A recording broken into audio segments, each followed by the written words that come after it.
Welcome to the D-VELO-P Cycling Training Podcast, where we untangle the complexities of peak performance in cycling.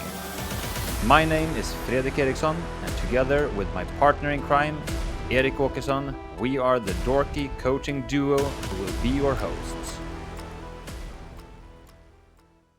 Hello and welcome to another episode of our podcast. My name is Fredrik. And I'm Erik, and this week's episode is about the recovery and training stages test. Can you tell us what it is, Fredrik? Well, it's something that we've been using for quite some time, and we really like it in many regards. What it is about, first of all, I think we should say that we shouldn't say that it's our test in any way. We have made some modifications to it that makes us not want to call it the original name. Exactly, because it is basically the Lambert submaximal cycle test that we have adapted a little bit to suit our needs and our preferences with our coaching, with our riders. Yeah. The test is basically a 16.5 minute long test. It starts with 6 minutes where you ride at 60% of your maximal heart rate. Then you ride for 6 minutes at 80% of your maximal heart rate. And then 3 minutes at 90% of your maximal heart rate. And then you sit on the bike and rest after those last 3 minutes. You sit on the bike and rest for 1.5 minutes, and you measure how quickly your heart rate drops, and which is the lowest heart rate you reach after 1.5 minutes of recovery. Yeah, and the crux here is that, as you said, you do 6 minutes, 6 minutes, 3 minutes on the three ramps or percentages of maximal heart rate, but you don't include the first minute in each ramp, because that is, like you can say, a time for the heart rate to rise up to the next level. Yeah, to adapt. Exactly. So you don't include the first minute, the 7th minute, and what is it?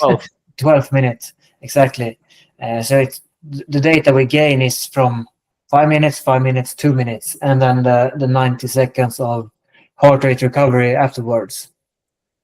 Exactly, and so we use heart rate as the anchor point to ride at different levels, but we look at what power are you producing for the 5 minutes plus 5 minutes plus 2 minute ramps.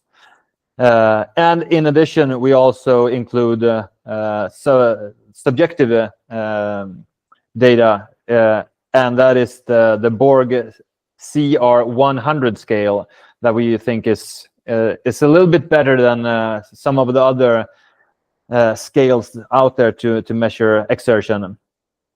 Yeah, exactly, and as well as we use other scores as how tired you are, how your sleep has been, if you're stressed as well. So you put in a number between 0 and 100 on that as well. So we get some information how you feel outside of the training. Yeah, a general status, subjective status check, so to speak. And then we, of course, have these objective data to look at as well. And the beautiful thing here is that it is a short test. It's only 16.5 minutes while you're pedaling for 15 minutes. And it's really only the last 3 minutes that gets pretty hard. The first 6 is pretty easy on 60% of max heart rate. And then 80% of max heart rate is, it can be hard, but not that hard. But it's the last 3 minutes that can be quite challenging sometimes.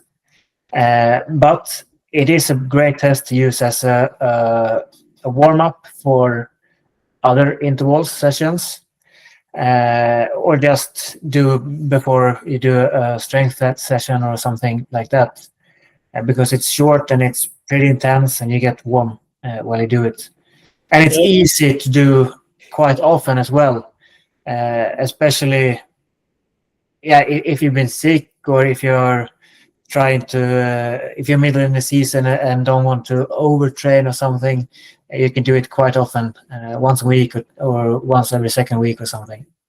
Yeah, I mean, and it's called a submaximal test, so it shouldn't be a maximal exertion test. But the last ramp, the 3 minutes, it's close enough to your max that it's like you said, it's gonna be hard, and that is also like a signal that if that ramp is really hard or maybe not even possible to get through, well, then you're probably not very recovered and not in a great shape.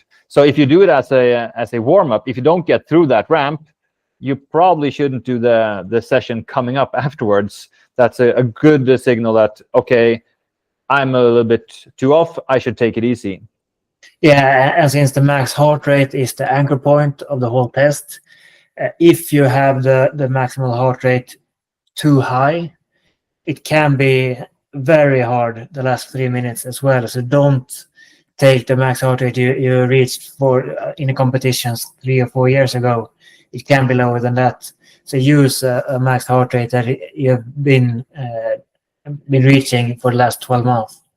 Yeah, I mean, if in doubt, I would say set it a little bit lower than too high, because it is supposed to be a submaximal test that you can do quite often. I mean, it shouldn't be a problem to do this test several times a week if you would want to. But I mean, doing it once or twice per month is usually enough to track your training, and maybe more often if you're looking specifically at something. For example, if you've been on an altitude camp or doing heat training, you might want to track, see, okay, how is my the training and status test before I do this, and then how is it the weeks afterwards? Yeah, and you're gathering the data from every test, so you can follow the longevity of it for months and years, and see how you develop on 2 submaximal and 1 submaximal, but a bit harder test as well. And if 1 or 2 of these ramps doesn't follow the trend of the other 1 or 2, then you know, oh, maybe I have to work more on my aerobic base or my high intensity or sweet spot, if that's lacking compared to the other 2. Yeah, they should rise or fall. Yeah, pretty linearly. Exactly. And it's pretty cool to see this development over many years as well, to see how you develop. Oh yeah, but a little bit of caution there is that if you're talking about a long time span, I mean, how long have you been doing this test now? More than 5 years? Yeah, I think it's 7, maybe almost 8 years. Yeah, and in that time span, your maximal heart rate is probably decreasing 1 or 2 or 3 strokes, something like that. Yeah. So you need to adjust it over time as well. Otherwise, it's going to drift upwards, or at least the power data is going to drift upwards just by you getting older and getting a lower maximal heart rate.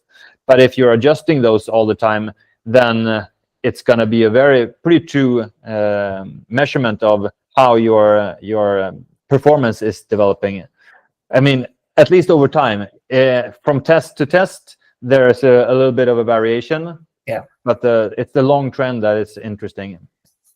Yeah, and this test is easiest to do inside an indoor bike, preferably with the same power meter every time. Hopefully same conditions with a fan or not so much clothes.